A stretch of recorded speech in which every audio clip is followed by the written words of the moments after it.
Hello, pilots, and welcome back to Flight Academy Season 3. As always, my name is Phil, and today we have the first semi-final for you. As always, the format rules are in the description below, but joining me for this, we have... My name is Fraser, and it's great to be back. Hey, Fraser, Thank you, Phil. welcome back. No worries.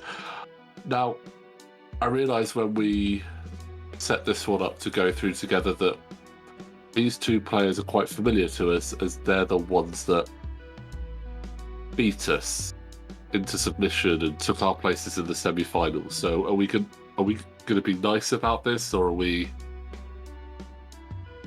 I suppose we just do. It'll be nice. We'll be nice then. Okay. Well, did you want to let us know what your previous opponent is flying for us? Indeed. So Andy has the resistant sofa transport of Doom, flown by Pamik Nero Good, and he has equipped him with the automated target priority, the jamming beam, ion cannon, proton torpedoes, core cellar, Rose Tycho, R4, and a shield upgrade. Absolutely stacked. But on the other side, we have Conor with Wilson Teshlo in the Resistance Y-Wing with Pattern Analyzer, Ion Cannon Turret, M9G8, Cluster Mines, Shield Upgrade, Wartime Loadout, Ion Torpedoes, and Homing Missiles. So much. I mean, this is... I think the only player that had more upgrades than either of these two was Wes in the B-Wing. But these two are absolutely stacked. I mean, Wartime Loadout plus a Shield Upgrade, I mean, that's doubling down on a good thing there. But we do have our first shot going in. And I believe it's a homing missile. And I think Andy is actually making him roll it. Always something different. Yeah. But that's not a bad shot. That's 3 hits. That is not, no. I mean, that's the thing with these two. They're both very low initiative. Well, agility, sorry. Mm-hmm. Oh, no, it was an ion cannon turret, sorry. Only the... Yep. Is it ion cannon? Yes, ion cannon. There we go. There's the ion token. Yeah, both very low agility. So, but they've got some quite strong attacks, which could potentially do a lot of damage early on, like this proton torpedo that Andy is going with, which he's already got 2 crits in there. May as well spend that for... Oh, that's aggressive. Big. I would say that's the kind of game you'd play in this situation. Like, not in total comparison to me and Andy's game, which I'm not bitter about at all. I'm kidding. I'm kidding. It was a great game. It was a great game. It was. But in contrast to that, this is we're not trying to dodge anything. We're just going to try and put the most aggressive attack in we can, and hopefully not suffer as much damage. But it's going to be a war of attrition, I would say. Yeah, I mean, the thing is, these two ships aren't exactly they're not ships you associate with dodging. I mean, yes, as we can see, the Resistance Y-Wing does have a ridiculous 5k turn, but they're not they're ships that are heavily armoured, heavily shielded. They're going to get right into the fight and just go for it. And right now, on paper, Andy has the advantage. He's taken a good solid chunk out of there of Conor, but that ion cannon turret is going to be really powerful, I reckon. And Andy has actually got away scot-free there, which is quite nice for him.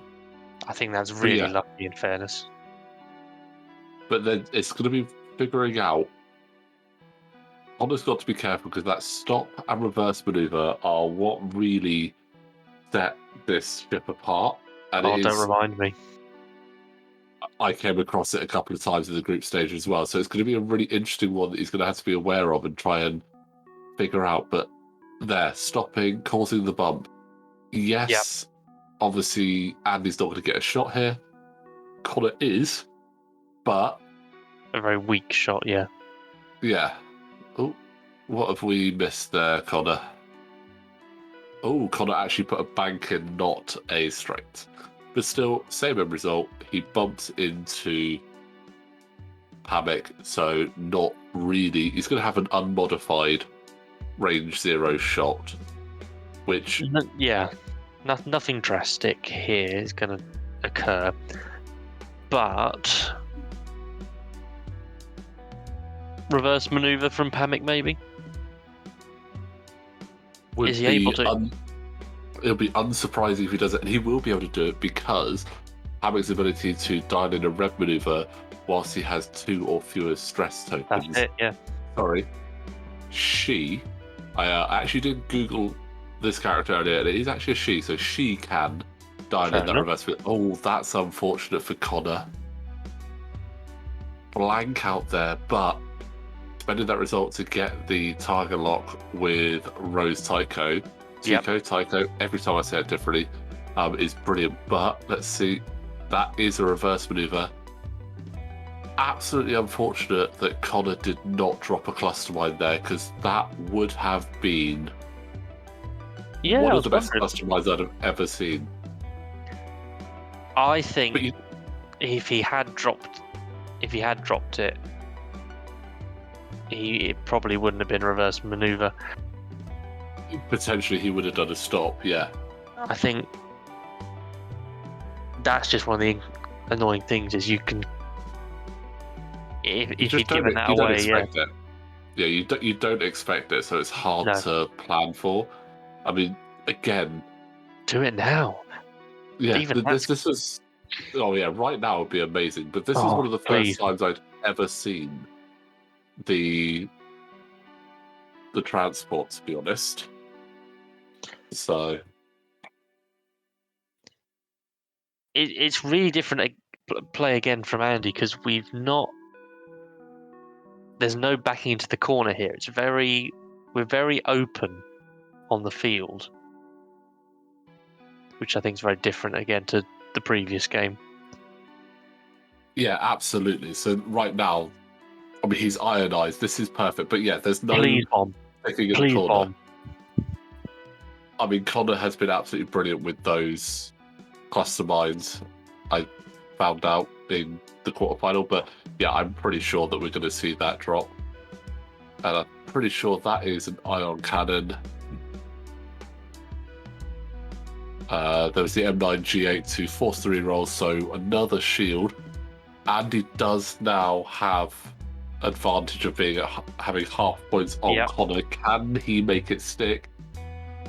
I mean, I think we can all see what's going to come here. Yeah, there we go. The token is flipping. Yes, mate. He can't. There's nothing that Andy can do about it. No, because he's got the 2 stress, so he can't not go forward. It's now all about damage limitation. How many of those does he go over? I do love that play though. It's been one of my favourite Y-wing plays across the Republic, Rebel, and Resistance. Is the ionize you with the ion cannon turret, and so that you then bomb your opponent. It's one of my favourite plays. I mean, yeah, it is such a good play, and it's such a strong play as well. I know we mentioned it in a previous match about the possibility of maybe restricting Ion in the future. We haven't made any decisions on that. We are actually in the process of looking at the format for Season 4, which will be coming in a few months' time, so we've got plenty of time to look at that. Exciting. Got a couple ideas in my head. I'm going to get some play testing done just to make sure it still works. So I want to keep it fresh. But Ion is very powerful. So, I mean, we've seen Conor use it really well. Yeah, it's a fair consideration considering how there is a definite difference in playing this format compared to the standard format. So, yeah, I mean, I don't want to unnecessarily restrict anything, but I mean, looking at it, they're both at half now. Andy is still holding his own there. That cluster mine wasn't quite as powerful as Conor possibly would like, but it's still pretty good. It would again maybe been interesting to see a matchup had been Conor versus myself, for example, with a ship that really doesn't want to be ionized. Yeah, it could have been quite different. I mean, the sofa is generally doing quite small maneuvers, and regardless of being ionized or anything, he was going over at least one of those cluster mines earlier. And Andy was okay with that. Yeah, if he only had one stress, a reverse would have been absolutely brilliant. But do you know what? That's another fantastic point, Phil. Is if people weren't surprised, I actually do really struggle with the reverse ships, and I've come across lots of plays like that with this and the quad jumper, where we get a fantastic bomb drop, and they just go and reverse and poop. It's because there's so few reverse maneuvers in the game. You just don't expect it, because it's not as though it's synonymous with specific ships, because there's I think it's two ships that can do it in the normal game, and then you've got the squid in Epic that can do it. Yeah. It's unlike, say, the side slip that is almost exclusive to the HMP. I know there's a couple of ships that do get access to it, the Clone Z95, for instance. But you're more aware of the side slip because you know that that's a big feature of it. So you can kind of plan around it. Whereas the reverse, because it's on a ship you don't see very often, you just forget about it. I think so, yeah. And then your opponent will not use it and then just hold on to that as like an ace in the hole. And then finally you get this great bomb drop, and then they just go backwards. I mean, it happens. I think the lat is one of the group ones. Side step as well. Now you mention it, in the new Hot Shots pack. Yeah, exciting. Oh, that's a nice K-turn there. Give it a bit of distance. Disable power regulator, ionizing him though. True, but a lot of some. What am I trying to say here? He's got a lot of options. That's what I'm trying to say. Yeah, I mean, it looks like we're seeing the final ion torpedo being shot there. Yeah. Which would be pretty powerful. I'm not sure if it would put him on the rock. I mean, he can always bank away anyway. But that is 4 going 3, so that guaranteed ionized there. Mm-hmm. Both down to 2 health. These ships have really gone at each other. It's actually quite impressive to see. They've not, again, as you said, they've not just stuck in a corner and hidden. They've gone for it. And that white wing has covered a lot of the board, to be honest. I mean, he was down at the bottom a minute ago, and he's now at the top. So, but let's see. I don't think, again, this iron's going to worry Andy, because he'll do the one forward, and then he'll just reverse the next turn. Yeah. Assuming there is a next turn. I mean, it's getting close. It's coming down to the wire here. Yeah, 2 hits and a crit on the ion cannon, I believe that was.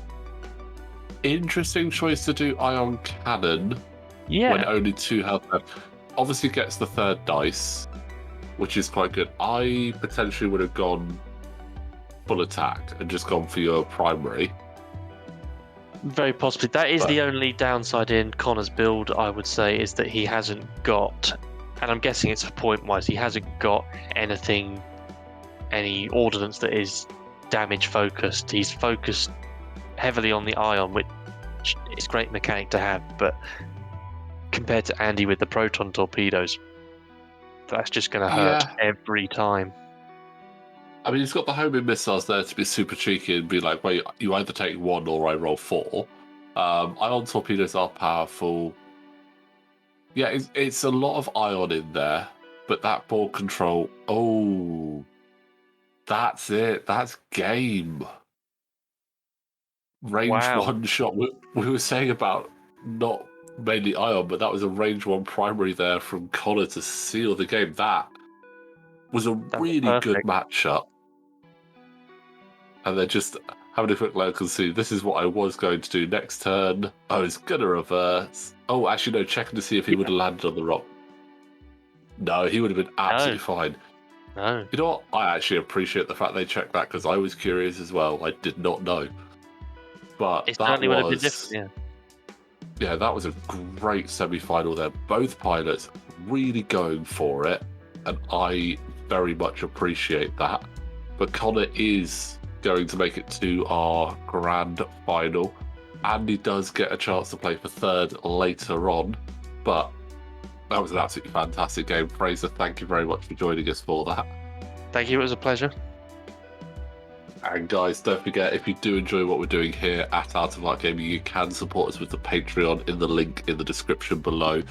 But we've got the second semi-final coming up very shortly, plus the third round and the final. So don't forget, like the video, subscribe to the channel, and we will see you next time.